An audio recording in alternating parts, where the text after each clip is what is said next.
Trong clip xưa, prey mình nhận đập chỉ tì rộp án, vượt một chụp phụ chứng chỉ thầm mình đang tiết, ngày ní trong bát xong lực dọc tu sẵn clay nâng bùm nô miết bỏ la tổng để này dây ông bí cùng nịch chỉ cả bật ná cả kích riêng ban đôi chia tham một bùl để miên bùn lư khăn bóng phật nước bê đại dương che bằng suất cùng nịch tiếng lái đại dương bản riêng cùng nịch lõ viên nâng bóng cát là tập họ lõ ri ai cùng nịch mình cát viên có bóng cát là tập họ mình cát được nè nông này xa mánh cả kích riêng đôi chia ông bù lương và sân bà chọn phứ dưỡng cua đã riêng bao công tác cùng nịch bắt viên nâng phứ rồi hốt đó chật nụ hỏi quá đó bù viên score tiền thá miên tụm hôn bằng ná thịt hòn dù bởi chuẩn kháng bao bán cách hỏi cứ trơ prăng thơ bắt ba bùng đồ cho tế cùng nít đại miếng cứ vì con tài chia sầm rám đại túc nâng nông khu các bá bần nọ dù bởi chuẩn sói tay chi chiếm cất lờ riêng snai hà tràn khu đòi bàn chùm này bế tích tuổi cất nông ca sẵn sàng nhóm sau này dây đã đá thả cùng nít cứ chiều quay ở vậy cục giác vẹn ọ bà dương đào cả cất lờ riêng snai hà hụt bếนู้លទ្ធផលប្រកបជាផ្អែមល្ហែមតែនឹងស្នេហាភ្លេចការរៀនសូត្ររហូតដល់មិនយូរមិនឆាប់ប្រកបជារលួយវល់ភាពរលួយនៃស្នេហានេះវាកើតចេញពីការខ្វះចំណេះសម្រាប់នាំផ្លូវមានន័យថាស្នេហាតែត្រឹមត្រូវគឺត្រូវមានចំណេះដឹងជាត្រីមុខចុងក្រោយបំផុតវានឹងនាំឲ្យភាពរលួយវល់ឆ្លងដល់គំនិតបន្ទាប់មកលទ្ធផលក៏ពំជាបើដូចគ្នាបើបែបនេះត្រូវតែលាងគំនិតមិនស្អាតចេញនិងបណ្ដោះគំនិតដែលស្អាតបាតចូលជំនួសវិញជាការពិតណាស់ការដឹកនាំខ្លួនឯងទៅរកភាពត្រឹមត្រូវវាមិនងាយស្រួលទេប៉ុន្តែអ្នកមិនគិតថាងាយស្រួលគឺមិនមែនជាមនុស្សដែលធ្លាប់ឆ្លងកាត់ឧបសគ្គឬធ្លាប់បានពិសោធន៍នោះឡើយមានពាក្យមួយនិយាយជាសកលថាមនុស្សដែលគិតថាការគិតវិងាយគឺមនុស្សនោះបានចូលខ្លួនទៅគិតឲ្យស៊ីជម្រៅទេតែបានត្រឹមតែគិតរាក់សាដោយភ្លើងចម្បាំងដែលឆេះបានតែមួយភ្លែតយើងជាយុវជនត្រូវតែចេះឆ្ងល់ថាហេតុអ្វីបានជាយើងត្រូវនាំគ្នាគិតពីខ្លួនឯងគិតពីការប្រឹងប្រែងរៀនសូត្រនិងគិតពីកំណត់គោលដៅរបស់ខ្លួនឲ្យច្រើនជាងការគិតតែរឿងស្នេហានិងសម្ភារៈនិយមយុវជនគឺជាសរសៃសូត្ររបស់សង្គមតែក៏ងាយខ្លាចទៅជាសរសៃត្របាញ់ឲ្យសង្គមជាអ្នកស្រ័យវិញក៏ដូចគ្នានេះមានន័យថាយើងពុំត្រឹមតែពុំបានជួយដោះស្ទុករបស់សង្គមទេតែបែរជាខ្លាចទៅជាខ្លួនជាបន្ទុករបស់សង្គមទៅវិញ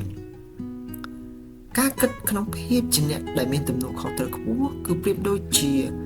ការរៀបចំខ្លួនក្នុងនាមជាអ្នកដែលមានភាពស្វាហាប់ចំពោះការដោះស្រាយបញ្ហាសម្រាប់ខ្លួនឯងនិងសម្រាប់សង្គមផងដែរសង្គមខ្សោយមានមួយផ្នែកគឺដោយសារយុវជនអន់សង្គមរលួយវល់គឺព្រោះតែយុវជនពុំបានត្រៀមខ្លួនក្នុងនាមជាអ្នកដែលមានទំនួលខុសត្រូវដោយការគិតគ្រប់ជ្រុងជ្រោយទាំងខ្លួនឯងនិងទាំងបរិយាកាសជុំវិញសង្គមការគិតដូចជាការពិបាកពីព្រោះតែមិនងាយពេកដូច្នេះយើងត្រូវតែប្រឹងបិទវានឹងមានឥទ្ធិពលលើអ្វីគ្រប់យ៉ាងសម្បើមណាស់ដោយពំនោមាសរបស់លោកផ្លាតុងទស្សនវិទូក្រិចមនុស្សមិនពេញចិត្តនឹងការមិនបានដឹងពីគំនិតដែលជាការពិតឡើយរឿងទាំងនេះកើតឡើងចំពោះពួកគេដោយត្រូវលួចយកទៅដោយគ្រូធ្មប់ដែលប្រាមន់អាគមគាថាឬដោយត្រូវបង្ខិតបង្ខំមែនទេឬខ្ញុំប្រហែលជានិយាយក្នុងផ្លូវអាក្រក់ពេកហើយជនដែលត្រូវគេលួចគំនិតទៅបាត់នោះខ្ញុំចង់សំដៅទៅលើក្រុមជនដែលជឿពីអូសទាញហួសហេតុនិងក្រុមជនដែលភ្លេចភ្លាំងមួយចំនួន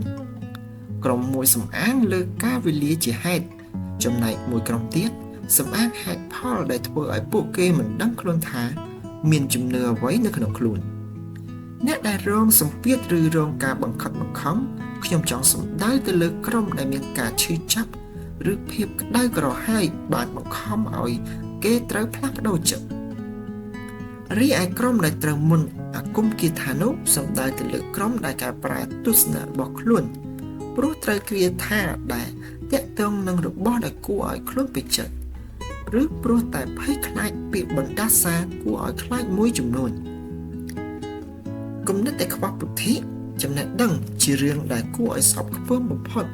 បើល្អណាស់វាបានត្រឹមតែស្មើនឹងមនុស្សខ្វាក់ប៉ុណ្ណោះគំនិតខុសគ្នាពីពុទ្ធិវត្ថុដែលគ្មានអស្ថិរភាពយើងចាត់ទុកថាវាជាអ្វីដែលយើងមិនដឹងវត្ថុដែលមានអស្ថិរភាពយើងចាត់ទុកថាវាជារឿងដែលយើងដឹងដូច្នេះវត្ថុដែលមានអស្ថិរភាពនិងវត្ថុដែលគ្មានអស្ថិរភាពសុទ្ធតែមិនមែនជាវត្ថុដែលមានទស្សនៈបាទទេបើដូច្នេះទស្សនៈពុំមែនជាពុទ្ធិហើយក៏ពុំមែនជាអពុទ្ធិផងដែរបុគ្គលដែលបានឃើញរបស់ល្អស្អាតទាំងឡាយតែមិនបានឃើញសោភ័ណភាពពិតប្រាកដហើយមិនអាចមើលឃើញតាមអ្នកដែលបង្ហាញផ្លូវឬមើលឃើញថាមានវត្ថុត្រឹមត្រូវតែបើមើលមិនឃើញភាពត្រឹមត្រូវពិតប្រាកដឬសច្ចភាពក្នុងបញ្ហាផ្សេងៗបុគ្គលនោះមានគំនិតចំពោះរឿងគ្រប់យ៉ាងទាំងឡាយតែគ្មានពុទ្ធិចំពោះរឿងដែលខ្លួនគិតនោះឡើយការយល់ស្របនឹងហេតុផលជារឿងដែលឡែកពីគ្នាដូច្នេះទើបវាមិនមែនជាពុទ្ធិទេព្រោះពុទ្ធិនឹងអាចផ្ដាច់ចេញពីហេតុផលបានដូចម្ដេចហើយក៏មិនមែនជាភាពល្ងងខ្លៅផងដែរព្រោះថាបើភាពល្ងងខ្លៅនឹងនាំយើងឆ្ពោះទៅរកសច្ចភាពបានដូចម្ដេចប៉ុន្តែវាជាចំណុចដែលស្ថិតនៅកណ្ដាលរវាងភាពល្ងងខ្លៅនិងភាពឆ្លាតនៅពេលភ្នែកយើងមិនបានមើលឃើញវត្ថុនៅកន្លែងដែលមានពន្លឺថ្ងៃតែបានទទួលពន្លឺព្រាលពីព្រះច័ន្ទឬដួងតារានៅកណ្ដាលរាត្រីភាពភ្លឺថ្លារបស់ភ្នែកនឹងថយចុះរហូតប្រហាក់ប្រហែលនឹងខ្វាក់ប្រៀបដូចជាគ្មានចក្ខុប្រសាទដូច្នេះដែរប៉ុន្តែនៅពេលដែលភ្នែកសម្លឹងមើលវត្ថុនៅទីដែលមានពន្លឺព្រះអាទិត្យក៏មើលឃើញបានយ៉ាងច្បាស់ហើយក៏ដឹងថាមានចក្ខុប្រសាទនៅក្នុងភ្នែកដដែលនោះសាឡបងយកអ្វីដែលលើកឡើងនេះមកប្រើជាមួយញៀនមើលនៅពេលដែលញៀនស្ថិតនៅទីដែលមានសច្ចភាពនិងវត្ថុពិតប្រាកដស្ថិតនៅក្រោមពន្លឺ